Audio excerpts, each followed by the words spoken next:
Welcome back to the Pastor Faster podcast. I'm your host, Pastor Keith Long. For those of you maybe tuning in for the first time, welcome. The premise is quite simple. It's a 5-minute, bite-sized spiritual snack for your week. So here we go. Just wanted to remind you that Lent is just a few weeks away, Ash Wednesday, February 17th, and we are going to be using this book. It's called 12 Tiny Things, Simple Ways to Live a More Intentional Life.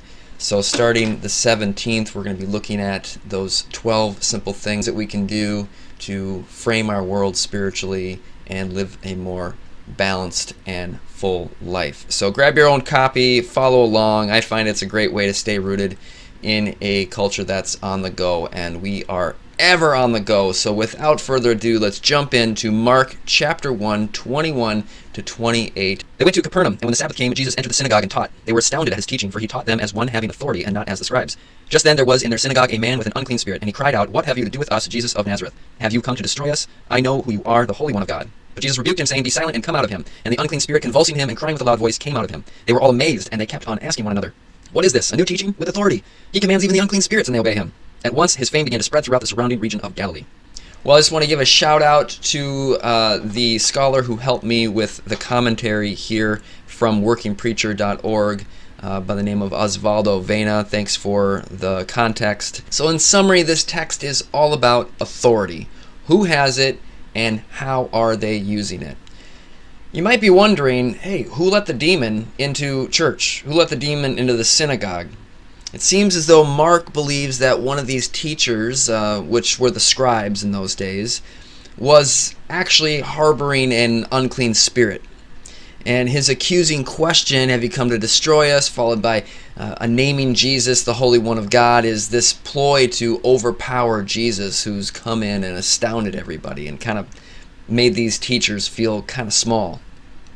Why? Because Jesus is currently crushing this sermon and teaching as though he has absolute total knowledge of the subject, and he's nailing this. Man, it must be nice.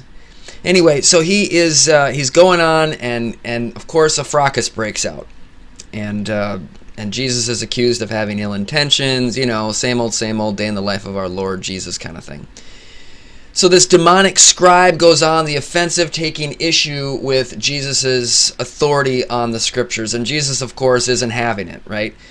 He puts the unclean spirit in his place, and this impromptu exorcism 101 course takes place. The spiritual being outs Jesus as the Holy One of God, which is actually another way of saying that Jesus is the opposite of an unclean spirit.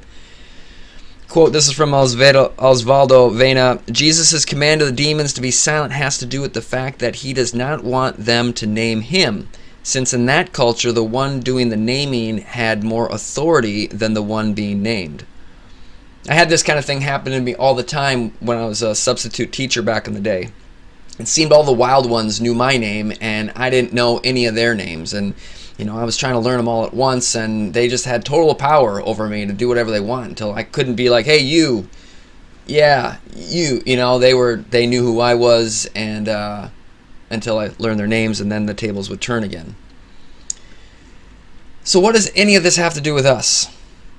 I mean, that was a culture a long, long time ago, and we don't regularly encounter people being possessed.